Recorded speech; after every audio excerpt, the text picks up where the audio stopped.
बीड नगरपालिकेच्या अध्यक्षपदाच्या निवडणुकीत का गेली तुतारी तिसऱ्या नंबरला? मुख्यमंत्री, कॅबिनेट मंत्री यांच्या सभेच्या बरोबर तन मन धन लावूनही का फुललं नाही कमळ बीडमध्ये? अनेकांच्या गणितांना कवडी मोल ठरवीत घडीने कशी मारली बाजी? बीड नगरपालिका खरोखरच क्षीरसागर मुक्त झालीये का? या प्रश्नांच्या उत्तरासह आजच्या सारांशमध्ये आपण पाहूया अनुसूचित जाती जमातीसाठी राखीव असणाऱ्या बीड नगरपालिकेच्या निवडणुकीत अनुसूचित जातीच्याच कथित एक गठ्ठा मतांचा खरंच पडला का प्रभाव, की ठरलीत मुस्लिम बांधवांची मते निर्णायक आणि विजयाचा बीड पॅटर्न आता पसरणार आहे का संपूर्ण महाराष्ट्रात? दुर्दैवाने सगळ्या निवडणुकांचे विश्लेषण हे त्या उमेदवारांच्या पक्षाच्या विकासावर न होता ते जातनिहाय मतदानावर होतं. त्यामुळे जातनिहाय मतदानाशिवाय निष्कर्षावर येणं अलीकडे दुरापास्त झालेलं आहे.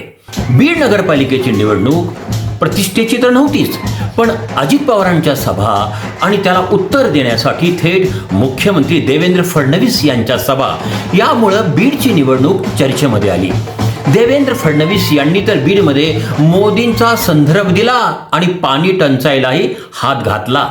आता ही वेळ आलेली आहे की मोदीजींची जी दृष्टी आहे, त्यांचं जे विजन आहे, हे थेट या बीडमध्ये लागू करता आलं पाहिजे. उद्याच्या दिवसभरात कमळाची काळजी तुम्ही करा, पुढचे 5 वर्ष तुमची काळजी आम्ही करू. आम्हाला बीडच्या प्रत्येक घरामध्ये माझ्या माता भगिनींनी नळ उघडल्यावर पाणी आलंच पाहिजे, अशा प्रकारचं बीड तयार करायचं आहे. पंकजाताई मुंडे यांच्या दमदार सभा बीडमध्ये झाल्या, परंतु चालून आलेल्या संधीचं त्यांना सोनं करता आलं नाही. यावेळी मी ठरवलंच होतं की यावेळी जे पण करायचंय ते कमळाच्या फुलावरच करायचं. बीड जिल्ह्यातल्या नगरपालिकाच्या निवडणुकीचं खरं वैशिष्ट्य म्हणजे बीड जिल्ह्यामध्ये आमदार विजयसिंह पंडित, आमदार प्रकाश सोळंके आणि बीडचे आमदार संदीप क्षीरसागर यांचा झालेला पराभव. हे तिन्ही आमदार आपापल्या ठिकाणी आपल्या पक्षाचा उमेदवार निवडून आणू शकलेले नाही आहेत. जर आपण बीडच्या नगराध्यक्षपदाच्या निवडणुकीचं आणि त्यांच्या मतांचं जर विश्लेषण केलं तर आपल्या लक्षामध्ये येतं की बीडला तुतारी ही तिसऱ्या नंबरवर गेली. त्याचं कारण म्हणजे तुतारीने मुस्लिम बांधवांची अपेक्षित मते निश्चितच घेतली नाहीत. त्याचे कारण घडीचा उमेदवार जरी प्रेमलता पारवी असल्या तरी खरा चेहरा होता तो शेख मुजीब यांचा. त्याचा परिणाम व्हायचा तो झाला. सय्यद सलीम यांच्या आवाहनाला मुस्लिम मतदारांनी प्रतिसाद दिला नाही असं दिसतं. खरं तर ही निवडणूक प्रेमलता पारवे यांनी नव्हे तर शेख मुजीब यांनीच लढवली.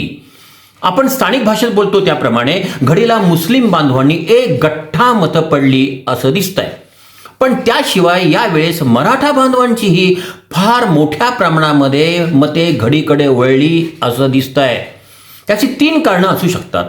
एक म्हणजे आमदार विजयसिंह पंडित यांनी केलेलं नेतृत्व, दुसरं म्हणजे घडीतर्फे उभे बहुसंख्य मराठा तरुण उमेदवार आणि तिसरं म्हणजे योगेश यांनी ऐनवेळी वाऱ्यावर सोडलेले घडीचे उमेदवार जे योगेश यांच्यावर खूप संतापलेले होते. त्यांनी योगेश यांना पाडण्यासाठी निर्धार केला.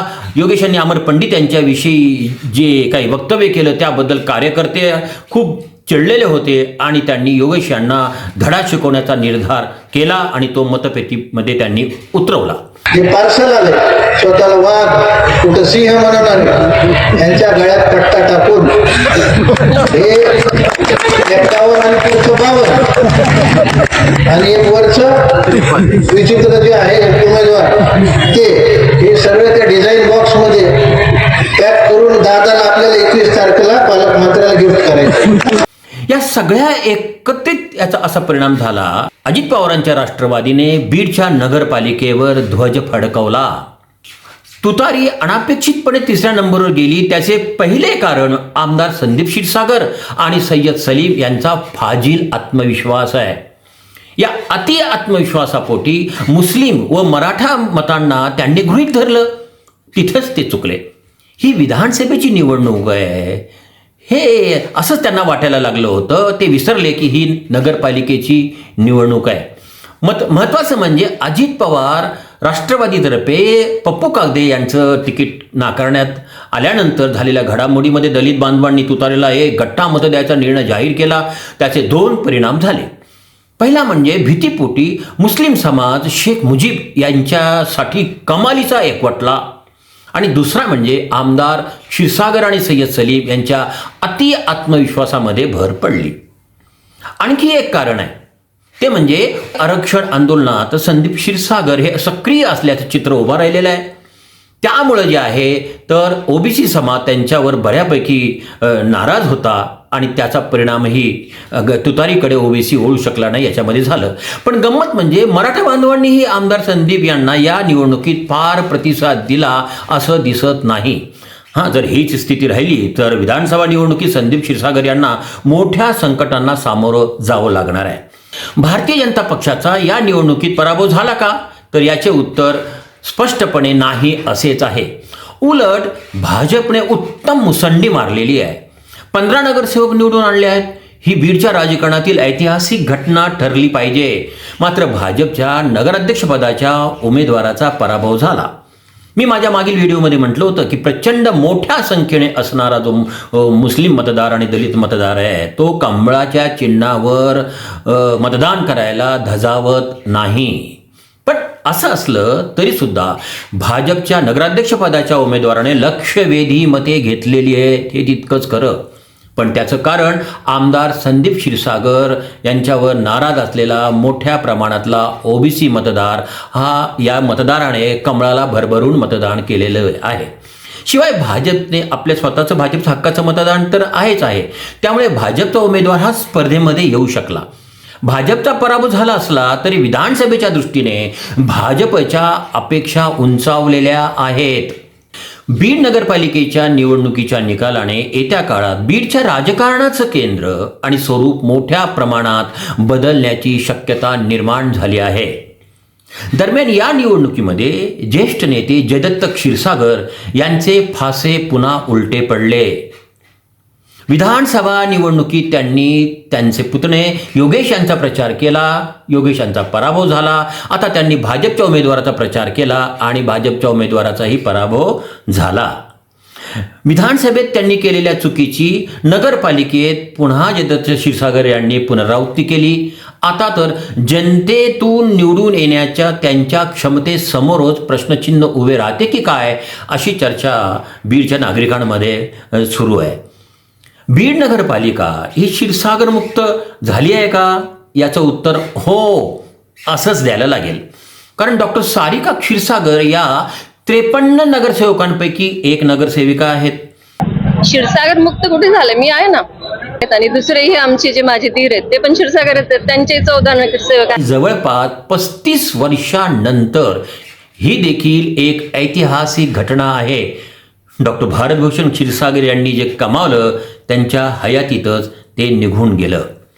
बीड नगरपालिकेच्या आता या नवीन हाऊसमध्ये अमर नाईकवाडे, फारुख पटेल, विनोद मुळूक, शेख निजाम यांच्यासारखे मातब्बर आणि अनुभवी आणि क्षीरसागर कट्टर विरोधक नगरसेवक आलेले आहेत.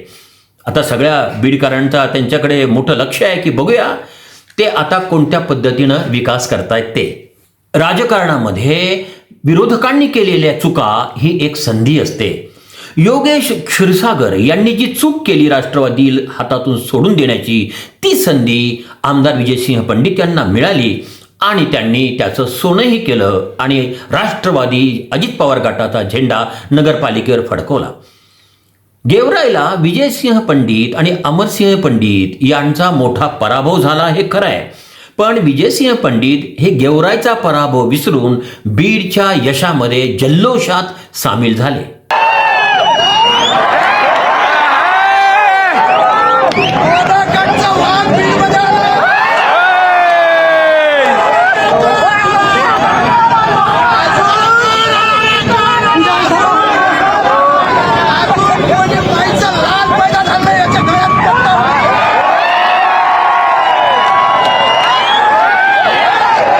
इतिहासामध्ये पहिल्यांदाच बीडची नगरपालिका झाली एक क्षीरसागर मुक्त. इतिहासात पहिल्यांदाच भाजपचे 15 नगरसेवक आलेत नगरपालिकेत आणि इतिहासात पहिल्यांदाच सामान्य सिटीजन अप्रत्यक्षपणे झाला बीडचा फर्स्ट सिटीजन. या सगळ्या गोष्टीवर सारांश लक्ष ठेवून आहे. अशा प्रकारच्या विविध सामाजिक आणि राजकीय घटनांवर विश्लेषण पाहण्यासाठी पाहत रहा सारांश. मला जे काही वाटतं या व्हिडिओबद्दल आपली मतं कॉमेंट्समध्ये मांडा, शेअर करा, याला लाईक करा आणि या चॅनलला सबस्क्राईब करा. लक्षात घ्या, आपल्या एका शेअरमुळं, एका लाईकमुळं आणि सबस्क्राईब केल्याने सत्य बोलण्यासाठी आम्हाला शक्ती येते. नमस्कार, मी सतीश साळुंके. नमस्कार, राम राम, अस्सलाम वालेकुम, जय भीम. पाहत रहा सारांश.